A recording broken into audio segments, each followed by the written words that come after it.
क्या यही चुनाव इस तरीके से भरी गर्मी में मई में होने की बजाय प्राण प्रतिष्ठा के ठीक बाद फरवरी में हो जाते तो क्या परिणाम अलग हो सकते थे? पहले प्रदीप जी और विजय जी एक एक लाइन की टिप्पणी, क्या एक पोल की तरह ही देखते हैं, आपको क्या लगता है, क्योंकि आप जमीन पर भी जुड़े हैं, पत्रकारिता में लगा, यही चुनाव अगर फरवरी में हो जाते मई की बजाय तो क्या परिणाम अलग हो सकते थे? पहले प्रदीप जी।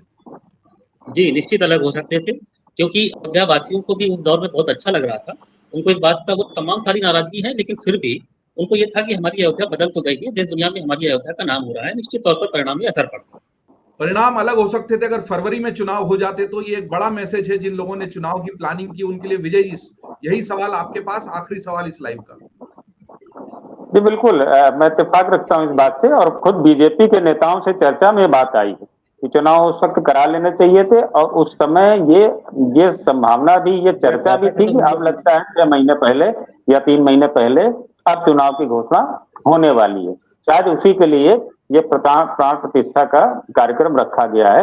ये अनुमान उस समय लगाया गया था कि शायद पहले समय से पहले चुनाव होंगे, इसी माहौल में होंगे, क्योंकि 3 महीने बाद ये माहौल, ये हवा, ये भाव, ये जज्बा ये नहीं रहेगा।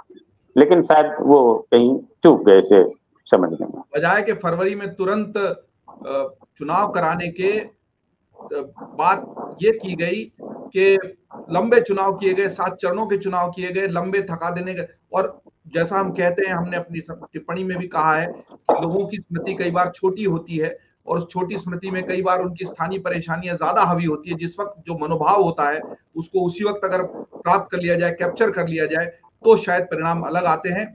मैं विजय जी का और प्रदीप जी का धन्यवाद करूंगा इस लाइव में जुड़ने के लिए। दोनों अखबार निकालने में भी उसी शिद्दत से जुटे रहते हैं जितनी शिद्दत से डिजिटल के लिए हमारे साथ जुड़ रहे हैं। अखबार की अपनी एक व्यस्तता और समय सीमा होती है, उसके बावजूद हम डिजिटल पर लोगों को इसलिए बताते हैं कि अमर उजाला ब्रांड के साथ आप डिजिटल भी उसी तरीके से जुड़े हैं। और अमर उजाला ने जिस तरह की जवाबदेही की पत्रकारिता की है लगातार, इस चुनाव में भी वैसी रिपोर्टिंग आपको की है। विजय जी आपका, प्रदीप जी का, दोनों का बहुत बहुत धन्यवाद। हमने बहुत विस्तार से ये जानने की कोशिश की, ये समझने की कोशिश की कि आखिर अयोध्या में भारतीय जनता पार्टी क्यों हार गई। वो राम मंदिर, वो रामलला की प्राण प्रतिष्ठा, जिसकी वजह से भारतीय जनता पार्टी 400 पार के नारे की हिम्मत दिखा पाई, 400 पार का नारा दे पाई, जिसकी वजह से माना जा रहा था कि समूचा भारत या बहुत बड़ा हिस्सा उसका भगवे रंग में रंग जाएगा, सभी जगह भगवा रंग नजर आएगा। हुआ उसके विपरीत है। जैसे तैसे एनडीए को बहुमत मिल पाया है, भारतीय जनता पार्टी को अपने दम पर बहुमत नहीं मिला है। ये बात सही है कि भारतीय जनता पार्टी हारी नहीं है, लेकिन जो बात हम लगातार कह रहे हैं कि मेरिट में आने वाला छात्र अगर द्वितीय श्रेणी से उत्तीर्ण होगा तो सवाल पूछे जाएंगे।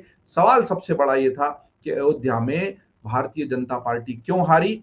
अगर आप ये वीडियो YouTube पर देख रहे हैं तो हमारे चैनल को सब्सक्राइब करें और बेल आइकन को दबाना ना भूलें। अगर आप Facebook पर ये वीडियो देख रहे हैं तो हमारे पेज को लाइक करें।